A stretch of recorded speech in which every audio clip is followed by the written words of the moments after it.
Check.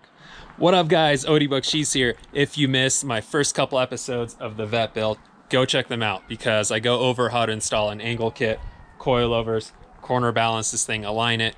We pre-fit the wide body kit.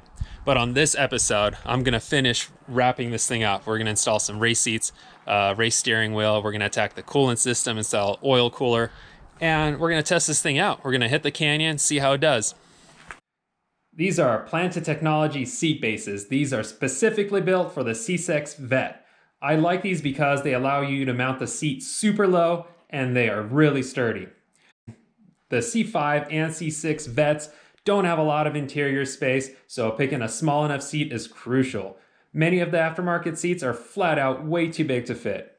I chose a pair of the Cobra Imola seats. They are SFI approved in case I want to build this thing into a comp car in the future, and the dimensions allow it to actually fit into the tight interior. Since I'll be driving this thing on the street a lot, I wanted to keep using the factory seatbelt because it's way easier to buckle versus a race harness. After attaching the Cobra seats to the planted seat bases, it was a straightforward install into the car.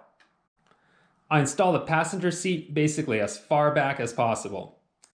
For the driver's seat, I placed the seat and seat base in the car, positioned the seating position where I was comfortable. Then I marked and drilled the holes to the seat side mounts and planted seat bases exactly where I wanted. Next up was ditching this grandpa steering wheel for an NRG OD Edition steering wheel. So I loosened up the nut that holds the steering wheel on, then I just pounded it a little bit and it actually popped off. The reason I kept the nut on there is so that way, while as I'm pounding the steering wheel, it didn't fly into my face. So after you got it loose off the splines, you simply lift it off, disconnect the wiring. Then I slipped on the NRG hub adapter, tying down the nut enough to hold it on there without stripping it. And I was able to wire up the horn because I want the horn to actually work when I'm driving this thing on the street. And from there is a pretty straightforward assembly, tightening the first part of the quick release adapter to the actual hub adapter. And then the second part of the quick release needs to be tightened down to the steering wheel itself.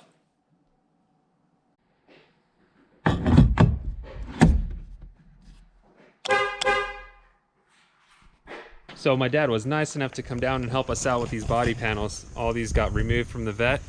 He sanded them down. You can tell he got a lot of the primer that comes with these things down. And what we're gonna do now is we're gonna spray some high build primer on top of this stuff, sand it one more time, get it really nice and smooth right before painting it with some nice paint match silver paint for the Vette.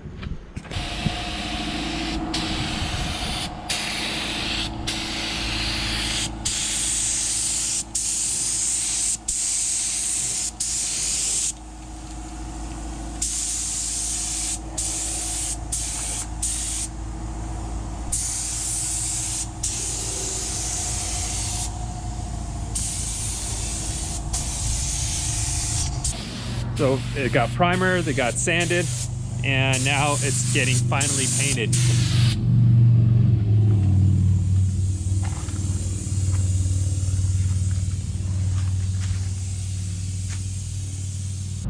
So we got most of the panels getting put on the car. Carlos is almost done. He's got the rear quarters on here. They look great. It's nice to see this thing all in one color. Adam, what do you think? It looks good? I think it looks amazing.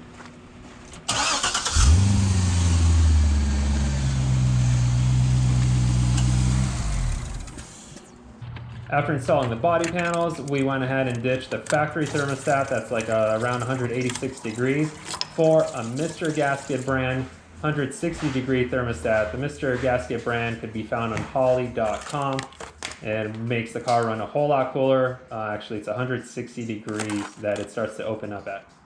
Well, we got this really sweet Earl's oil cooler, and it actually comes with fans. I wanted something that is really going to work well. I didn't want something that we're at the mercy of getting enough airflow, because on this car there's not really that much airflow going into it.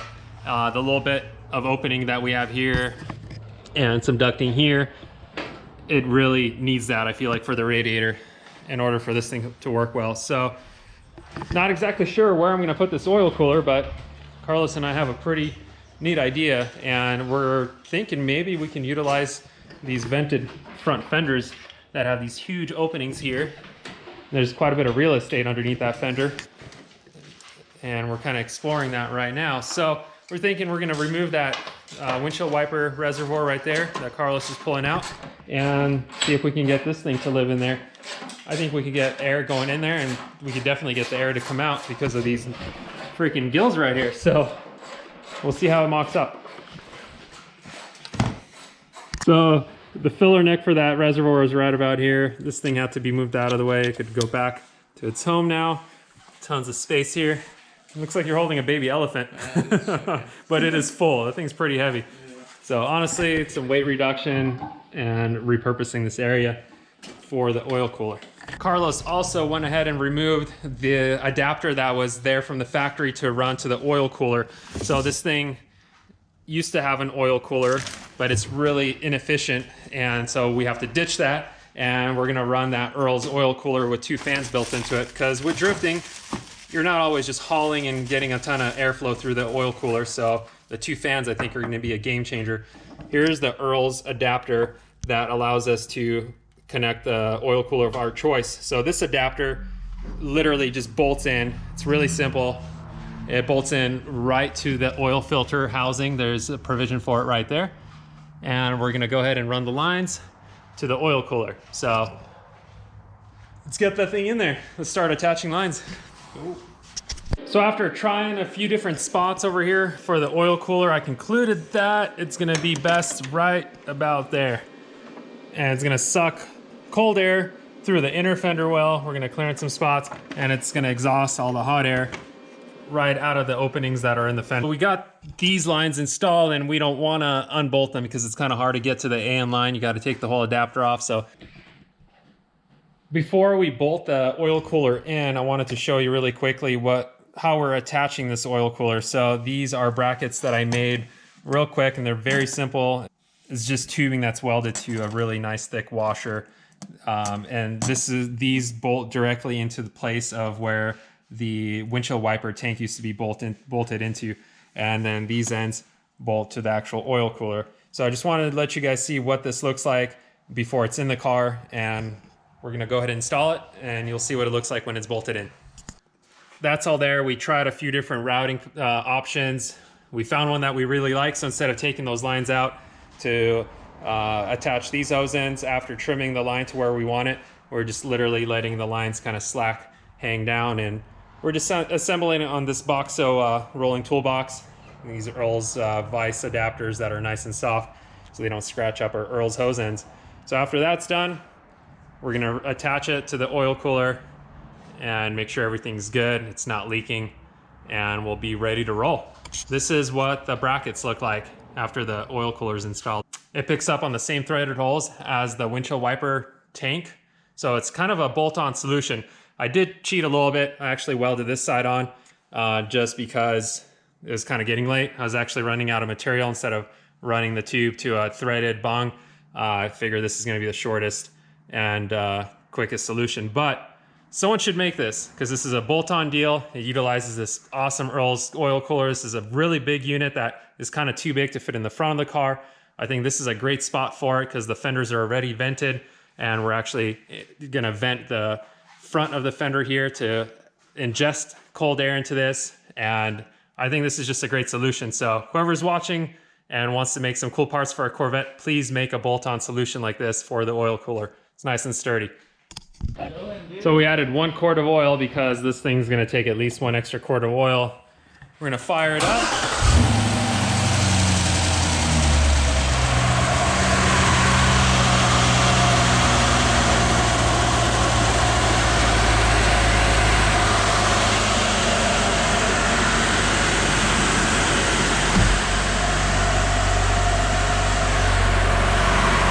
It's looking good.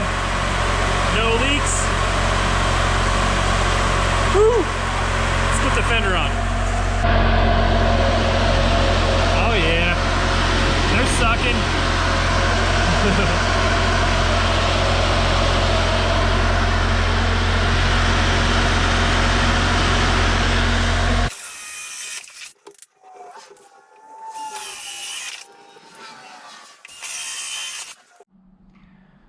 Sweet. So as Carlos is wrapping this up, so these are holes so the oil cooler could actually get airflow in and then the hot air comes out of here. We're gonna put mesh behind these holes just like we have here because I don't want like rocks ending up inside of there or getting into the oil cooler itself. So as Carlos is finishing that up, I'm working on the stickers. Thanks to 702 Graphics for printing all these freaking sweet stickers, laying them all out and putting them on the car. Can't wait to get all this stuff on, get the wheel back on. This thing's almost done. So these stickers look amazing, and I want to thank 702 Graphics for picking out the colorway because I said, hey, let's do it this way, and Brennan at 702 Graphics was like, how about this way? And his way is definitely very cool because he printed on this silver, which is really close to the factory GM paint code. And he just printed basically a black outline, which looks super rad. So let's peel this back. Man, looking amazing. So yeah, check out that color. And all the sponsor decals, the smaller ones, are printed on that same silver material with the black outline. Looking great. Yeah.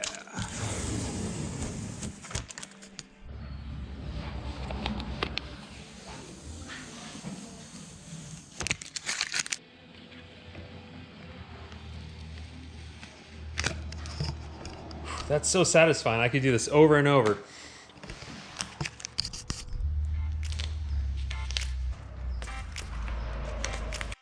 So we worked our butts off on this Corvette and we made some really significant changes to the way this thing's gonna handle. I can't wait to try this thing out. So I invited a few buddies to come out. We're gonna hit the highway, go through some canyons, and just have some fun and see what this thing's all about. And we're off.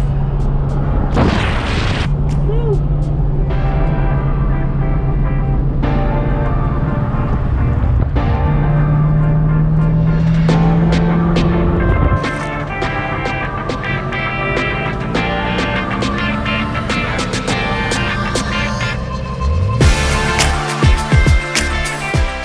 Well, this thing made it back to the shop in one piece and it was a pleasure to drive. This thing handles like it's on rails with the Feel 442 coilovers.